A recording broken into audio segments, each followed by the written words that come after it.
જય શ્રી કૃષ્ણ બધાને, જય જલારામ. કેમ છો બધા? મહાશિવરાત્રિની બધાને ખૂબ ખૂબ શુભકામના. બપોરનો ટાઈમ છે ને જો ફરાળની થાળી રેડી થઈ ગઈ છે.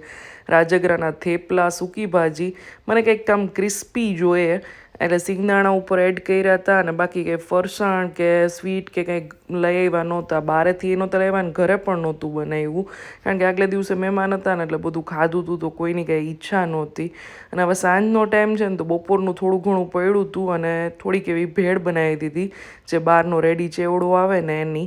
અને મમ્મી અને આંસી બંને માટે રવાના ઢોકળા બનાવ્યા હતા. તો જુઓ, આજ છે ને હું થોડીક થાકી ગઈ છું, કન્ટિન્યુઅસલી ગેસ્ટ ચાલુ છે અને સવારે મેં થોડુંક વધારાનું કામ કર્યું હતું. સન્ડે હતો, ટિફિન નહોતું તો મેં તો લાવ પતાવી લઉં. એટલે હાથે આમ જેને કહેવાય ને કે આમ બરાબર કામ નથી કરતા, એટલે થોડુંક બેટર ઢોળાઈ ગયું હતું. ને રાત્રે પણ ગેસ્ટ હતા તો બસ આ રીતનો રહ્યો દિવસ. આવજો.